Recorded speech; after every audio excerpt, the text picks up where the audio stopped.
Bonjour et bienvenue sur le plateau télé de Village Semences. Je vous rappelle que vous pouvez poser vos questions sur @VillageSemences.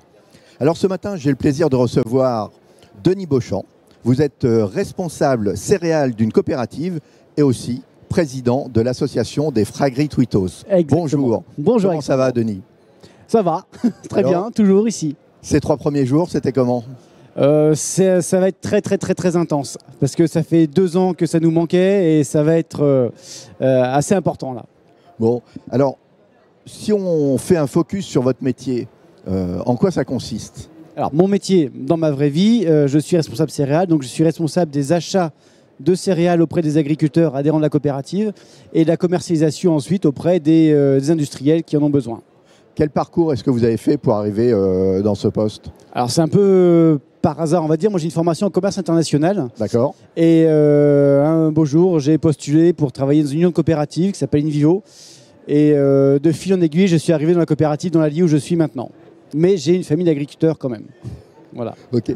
Bon, si on rentre un peu plus dans le détail, aujourd'hui dans votre métier, en quoi ça consiste précisément? Vous achetez, vous vendez? Comment est-ce que vous sourcez vos produits? Alors, on achète donc les productions des agriculteurs adhérents de la coopérative dans le département de l'Allier.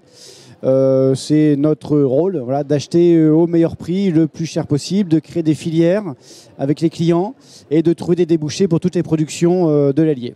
Est-ce qu'il y a du contact humain à l'intérieur de cette démarche? Comment vous allez les rencontrer? Comment ça se passe? Alors c'est que du contact humain même, je dirais, parce que quand on produit des céréales, la commercialisation, la vente, c'est l'aboutissement de tout ça. Et c'est là que se joue aussi le revenu de la ferme finalement. Donc il y a énormément de négociations et de choses à mettre en place, presque en partenariat avec eux, quoi. C'est pas dur de cette phase de négociation justement, parce qu'on essaye quand on parle de la rémunération des agriculteurs, c'est quand même un élément sensible. Si, on cherche toujours à payer le plus cher possible, sachant qu'il y a un marché derrière et qu'on ne peut pas aller au-delà de ce qui est possible. Donc le but, c'est d'aller le plus loin possible, sachant que derrière, il y a un consommateur qui est prêt à payer un prix de... Voilà. Alors quand vous venez sur le salon de l'agriculture, alors il y a un côté plaisir, on l'a bien compris, mais il y a aussi un côté professionnel. Qu'est-ce que vous venez chercher? Alors on vient, pour le côté professionnel, il y a beaucoup de stands des filières qui sont là dans ce hall-là d'ailleurs, et on vient chercher le contact avec les acheteurs de ces filières-là, les utilisateurs, et puis les partenaires également. Alors maintenant, si je prends l'autre casquette, celle qui vous fait sourire, là vous avez tous vos badges. Là, voilà. Les France Agri Twitos, une association que l'on voit partout. Qu'est-ce que c'est? C'est une association de passionnés du monde agricole, à la base, d'agriculteurs, de gens du monde paragricole qui ont décidé un beau jour de prendre leur communication en main et d'expliquer avec leurs mots et leur façon de voir les choses, d'expliquer l'agriculture telle qu'elle est, telle qu'ils la vivaient tous les jours réellement et de le faire sur les réseaux sociaux. Et alors aujourd'hui, il y a combien de membres chez France Agri Twitos? On est à peu près 500 adhérents maintenant. Alors si vous deviez faire votre pub pour France Agri Twitos, qu'est-ce que vous aimeriez dire là maintenant? Je dirais, venez nous voir, vous apprendrez plein de choses sur l'agriculture, vous comprendrez comment est fabriqué ce qui arrive dans votre assiette et en plus on est vachement sympa. Bon, ça c'est clair, je peux confirmer. Chez les Fragueries, aujourd'hui vous avez beaucoup prennent la parole sur les réseaux sociaux. Qu'est-ce qu'ils font précisément? Est-ce que vous avez des exemples et des anecdotes à nous proposer? Alors, on n'a pas de méthode. On a pris le parti de laisser libre cours à tout le monde. Chacun parle à sa façon avec ses mots. On a quand même une petite charte, hein, en gros, faut parler gentiment, faut pas être agressif, etc. Mais c'est vraiment une grande liberté. Et on s'aperçoit que quand on laisse les gens parler avec leur tripes, ils parlent de façon authentique. Et c'est ça qui marche. Et alors, comment est composée l'association? Il y a une structure juridique? Comment est-ce que vous fonctionnez? C'est très simple, c'est une association loi 1901, très classique, avec un bureau de 12 personnes maintenant. Chaque personne est vice-présidente d'une région.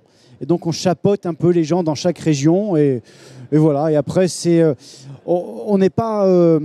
c'est une structure très légère. On ne veut pas de choses trop lourdes, trop imposantes. Parce que j'aime pas les formalités administratives. On aime bien quand ça roule comme ça. Ou alors sur le salon, Est-ce que vous avez mené des actions? On vous voit un petit peu partout. Voilà. Racontez-nous un peu. On a une grosse action à midi aujourd'hui. On a notre tweet apéro. Alors, en quoi ça consiste? Alors ça consiste à, c'est très simple, on se rassemble tous, les gens de l'association, les gens qui veulent venir, et on boit un coup, on mange un morceau, et surtout c'est l'occasion de se rencontrer tous physiquement, in real life, IRL, parce qu'on se parle souvent tous les jours sur les réseaux sociaux, sur Twitter, mais on se voit pas toujours en vrai, et là c'est l'occasion rêvée de se voir tout le monde en vrai. Donc le salon cette année porte le message de salon des retrouvailles. Pour vous, c'est vrai? Ah, mais complètement, à 1000%, parce que l'année dernière ça nous a terriblement manqué. Parce qu'il y a vraiment la convivialité dans l'association est très importante, et le fait de ne pas pouvoir se rencontrer en vrai, ça manquait. Et là, on va se voir en vrai, là c'est chouette. Bon, sur les 600 000 visiteurs, il y a combien de fragris? Je sais pas, 600 000 potentiels, je sais pas. Et donc là, sur ce tweet apéro, vous allez être combien de personnes à peu près? La dernière fois, on était presque 200, je crois, donc on sera probablement le même nombre, à mon avis, sur le stand de la ferme digitale. Donc on va encore squatter le stand et faire craquer les bords, je pense. Il se trouve où ce stand de la ferme digitale? Sur le hall 4. Hall 4. À quelle heure? À midi. Qu'est-ce qu'on boit? Qu'est-ce qu'on mange? Beaucoup. D'accord. Alors, vous savez qu'on est sur une phase d'élection. Il y a la présidentielle, il y a beaucoup de sujets. Qu'est-ce que vous aimeriez dire au prochain ministre de l'Agriculture? Des choses très simples. Restez les pieds sur terre. Reliez-vous aux gens réels, aux vrais agriculteurs, aux vrais gens. Allez leur parler et soyez vraiment ouverts. Ok. Là, aujourd'hui, avec ce qui se passe, l'actualité malheureuse là, de l'Ukraine nous impacte terriblement. Bien évidemment, ça les impacte eux aussi. Est-ce que vous avez des ponts avec vos collègues agriculteurs, du monde agricole en Ukraine? On a alors des ponts. On connaît des gens qui sont ukrainiens, qui habitent en France, qui travaillent dans le monde agricole, des analystes notamment, des traders aussi. Et c'est vrai qu'on a des nouvelles de chez eux, de leur maison, et ça fait vraiment surgir ce conflit sur notre travail de tous les jours et s'apercevoir que ça peut aller très très vite, que ça peut basculer très très vite. Effectivement, il y a des impacts dans tous les sens sur le monde agricole, des impacts positifs sur les prix pour ceux qui ont besoin de vendre, mais très négatifs sur ceux qui ont besoin d'acheter. Et chez eux, c'est totalement dramatique parce que l'activité est à l'arrêt totalement.